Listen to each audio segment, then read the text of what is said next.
84ರಿಂದ 50 kg ಬಂದೆ. ಆಮೇಲೂ ಸಣ್ಣಗೆ fit ಆಗಿದ್ದೀನಿ.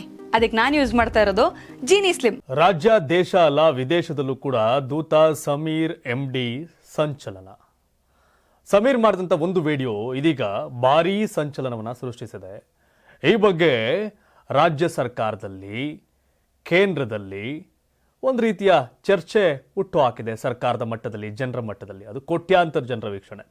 ಕರ್ನಾಟಕದ ಯೂಟ್ಯೂಬರ್ಸ್ ಹಾಗೆ ಟಿವಿ ಚಾನಲ್ ಎಲ್ಲರನ್ನೂ ಮೀರಿಸಿ ಕಳೆದ 6-7 ದಿನಗಳಲ್ಲಿ ಒಂದು ವಿಡಿಯೋ 1,40,00,000ಕ್ಕೂ ಅಧಿಕ ವೀಕ್ಷಣೆ, ಎಲ್ಲರನ್ನೂ ಮೀರಿಸಿ ಹೀರೋ ಆಗಿರ್ತಕ್ಕಂಥದ್ದು ಸಮೀರ್ ಎಂಡಿ.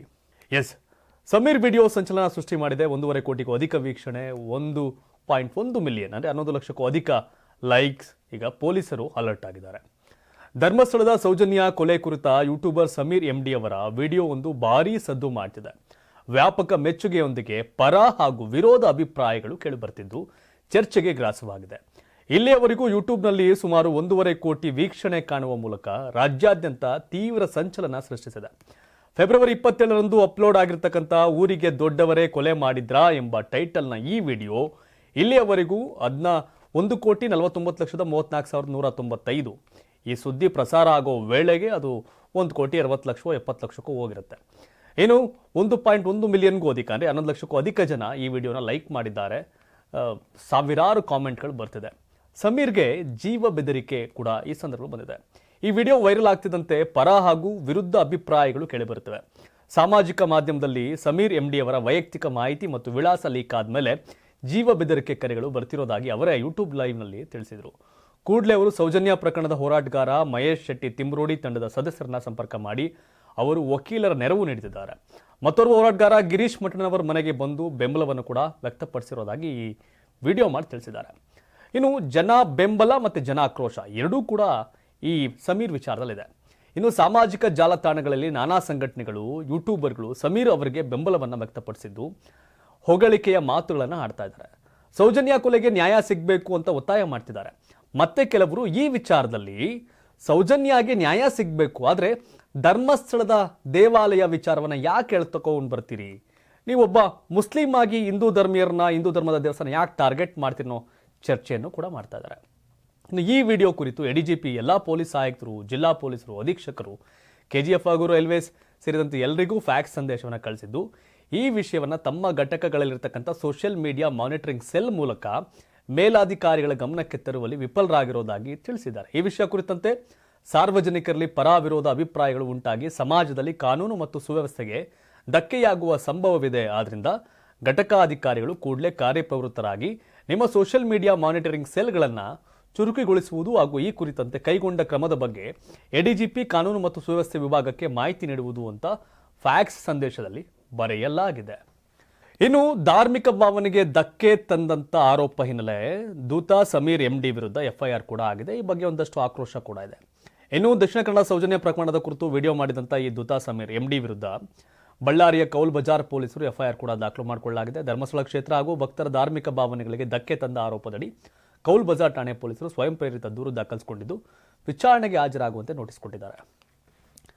ಆ ವಿಡಿಯೋ 39 ನಿಮಿಷ 8 ಸೆಕೆಂಡ್ನ ವಿಡಿಯೋ ತುಂಬ ಅದ್ಭುತವಾಗಿ ಸ್ಟೋರಿಯನ್ನು, ಕಥೆಯನ್ನು ಹೇಳಿದ್ದಾರೆ.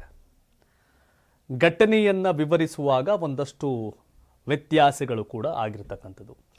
ಆದರೆ ಆ ಸಮೀರ್ ಅವರ ಪ್ರೆಸೆಂಟೇಷನ್ ನೆಕ್ಸ್ಟ್ ಲೆವೆಲ್, ಅದ್ಭುತ ಸ್ಟೋರಿಯನ್ನು ಹೇಳಿದ್ದಾರೆ. ಆದರೆ ಇಲ್ಲಿ ಕಾನೂನಾತ್ಮಕವಾಗಿ, ಲೀಗಲಿ, ಪೊಲೀಸ್ ವರ್ಷನ್, ಕಾನೂನು ಹೋರಾಟ, CBI ತನಿಖೆ, ಈ ಎಲ್ಲ ವಿಷಯದಲ್ಲೂ ಸಹ, ಎಲ್ಲ ತನಿಖೆಯಲ್ಲೂ ಕೂಡ ಎಳ್ಳಷ್ಟು ಧರ್ಮಸ್ಥಳದ ಧರ್ಮ ಆ ಸುದ್ದಿಗಳು ಯಾವುದೂ ಇದರಲ್ಲಿಲ್ಲ. ಆದರೆ ಸಮೀರ್ ಪ್ರೆಸೆಂಟ್ ಮಾಡುವ ಸನ್ನಿವೇಶದಲ್ಲಿ ಊರ್ಗೌಡ್ರು ಅನ್ನೋ ಎಳೆಯನ್ನು ಕನೆಕ್ಟ್ ಮಾಡಿ ಧರ್ಮಸ್ಥಳಕ್ಕೆ, ಧರ್ಮಾಧಿಕಾರಿಗೆ ಅವಿನೇರವಾಗಿ ಆ ಸ್ಟೋರಿಯನ್ನು ಕನೆಕ್ಟ್ ಮಾಡಿದ್ದಾರೆ.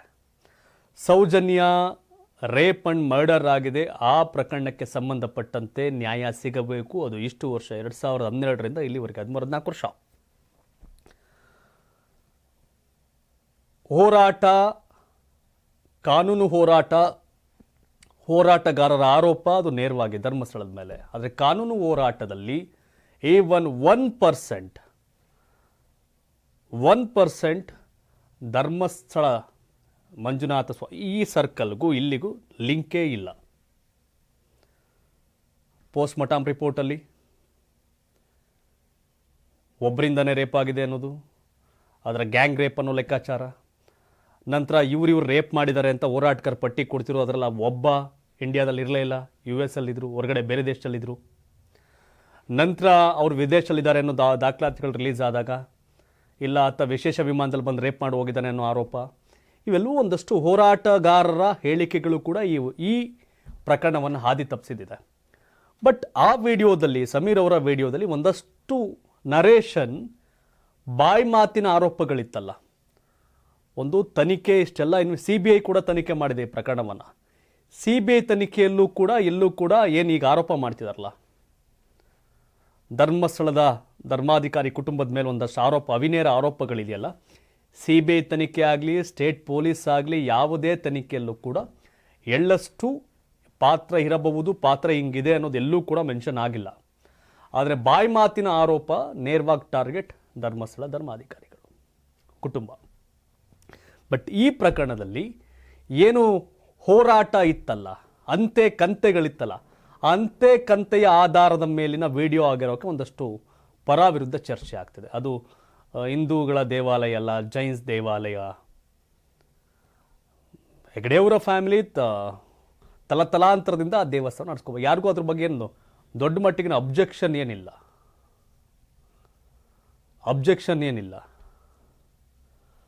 ಆ ದೇವಸ್ಥಾನ ತಗೊಂಡೋಗ್ಬಿಟ್ಟು ಜೈನ ಮಂದಿರ ಏನು ಮಾಡ್ಕೊಂಡಿಲ್ಲ ಅವರು. ಸೊ ಹಾಗಾಗಿ ಪರ ವಿರೋಧ ಚರ್ಚೆ ಆಗ್ತದೆ. ಯಾಕೆ ಧರ್ಮಸ್ಥಳ ವಿಚಾರ? ಯಾಕಂದರೆ ಕಾನೂನಾತ್ಮಕವಾಗಿ ಪೊಲೀಸ್ ತನಿಖೆ, CBI ತನಿಖೆ, ಕೋರ್ಟ್, ನ್ಯಾಯಾಲಯ ಎಲ್ಲದರಿಂದೂ ಕೂಡ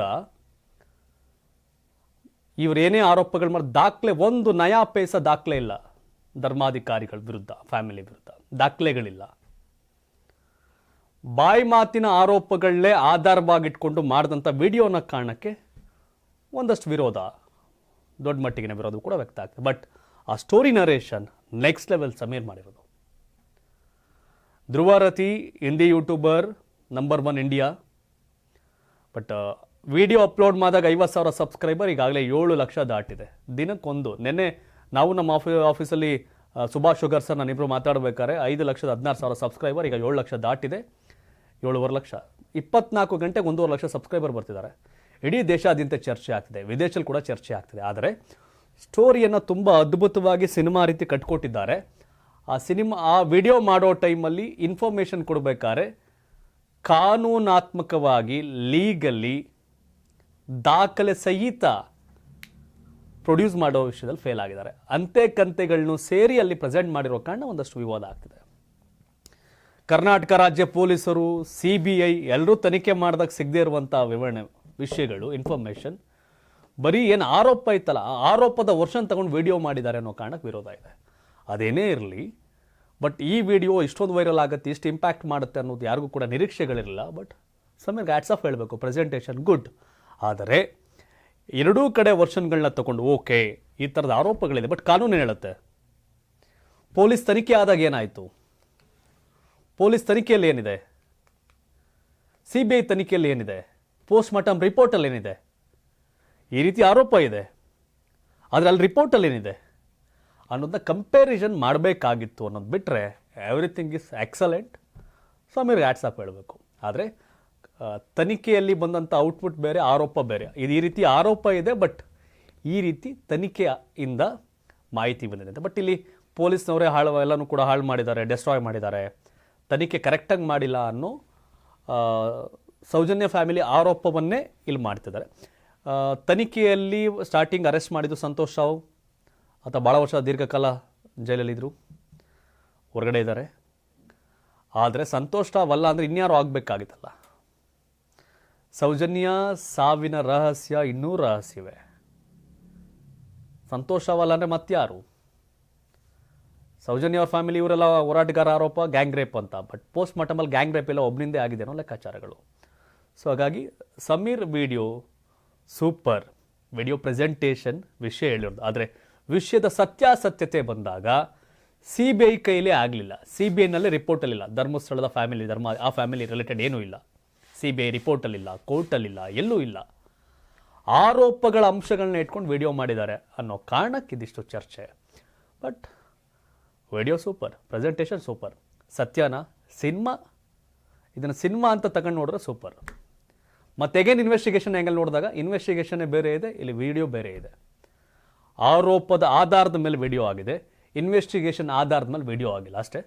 ಎನಿಯೋ ಬಟ್ ನನ್ನ ಒಂದು ಯಾವುದೋ ವಿಡಿಯೋಯಿಂದ ಮತ್ತೊಂದೇನೋ ಸಮಸ್ಯೆ ಆಗುತ್ತೆ, ನನ್ನ ಆರೋಪ ಮಾಡ್ತಿರೋ ವರ್ಷನೇ ಹೋದರೆ ಏನಾಗುತ್ತೆ ಅನ್ನೋ ಒಂದಷ್ಟು ಪರಿಜ್ಞಾನ ಇರಬೇಕು, ಬಿಟ್ಟರೆ ಇನ್ನೇನಿಲ್ಲ. ಸೆಂಟ್ರಲ್ ಗೌರ್ಮೆಂಟ್, ಸ್ಟೇಟ್ ಗೌರ್ಮೆಂಟ್ ಯೂಟ್ಯೂಬರ್ಗಳ ಮೇಲೂ ಕೂಡ ಕಡಿವಾಣ ಹಾಕಿಕೊಟ್ಟಿದೆ ಕಾನೂನು ಮೂಲಕ. ಸೊ ಆಗ ಕಾನೂನು ವ್ಯಾಪ್ತಿಯಲ್ಲಿ ನೋಡಬೇಕಾಗುತ್ತದೆ, ಕಾನೂನಷ್ಟೇ. ಗೊತ್ತಿಲ್ಲ. ಒಂದು ಸೆಕೆಂಡ್, ಸಮೀರ್ ಹ್ಯಾಟ್ಸ್ ಆಫ್ ಹೇಳ್ತಾ ನಾನು ಮುಂದಿನ ಸುದ್ದಿ ಕಡೆ ಗಮನ ಕೊಡ್ತೀನಿ. 84ರಿಂದ 50 kg ಬಂದೆ, ಆಮೇಲೂ ಸಣ್ಣಗೆ ಫಿಟ್ ಆಗಿದ್ದೀನಿ. ಅದಕ್ಕೆ ನಾನು ಯೂಸ್ ಮಾಡ್ತಾ ಇರೋದು ಜೀನಿ ಸ್ಲಿಮ್. ಸಣ್ಣ ಆಗೋಕ್ಕೆ ಜೀನಿ ಸ್ಲಿಮ್ ಯೂಸ್ ಮಾಡಿದೆ, ಹೆಲ್ದಿನೂ ಅದೇ. ನೀವು ಸಣ್ಣ ಆಗಬೇಕಾ, ಹೆಲ್ದಿ ಆಗಬೇಕಾ? ಹಾಗಿದ್ರೆ ಜೀನಿ ಸ್ಲಿಮ್ ಯೂಸ್ ಮಾಡಿ. ಸಣ್ಣ ಆಗೋದಕ್ಕೆ ಯಾವುದೋ ಪ್ರಾಡಕ್ಟ್ ಹೇಳ್ತಾ ಇದ್ದಾಳೆ, ಏನಾದರೂ ಸೈಡ್ ಎಫೆಕ್ಟ್ಸ್ ಇದೆ ಅಂತ ಯೋಚನೆ ಮಾಡ್ತಾ ಇದ್ದೀರಾ? ಖಂಡಿತ ಇಲ್ಲ, ಯಾಕಂದರೆ ಇದು ಕೆಮಿಕಲ್ ಫ್ರೀ. ಸಣ್ಣ ಆಗಬೇಕು ಅಂದರೆ ಜೀನಿ ಸ್ಲಿಮ್ ಯೂಸ್ ಮಾಡಿ. ಹೆಚ್ಚಿನ ಮಾಹಿತಿಗೆ ಕೆಳಗೆ ಡಿಸ್ಪ್ಲೇ ಆಗ್ತಿರೋ ನಂಬರ್ಗೆ ಕಾಲ್ ಮಾಡಿ. ಬೆಂಗಳೂರಿನ ಬೆಸ್ಟ್ ನೀಟ್ ಕೋಚಿಂಗ್ ಅಕಾಡೆಮಿ ಅಂದ್ರೆ excellence NEET academy. NEET crash course and NEET long term coaching admission ಪ್ರಾರಂಭ. ಈ ಕೂಡಲೇ ಸಂಪರ್ಕಿಸಿ.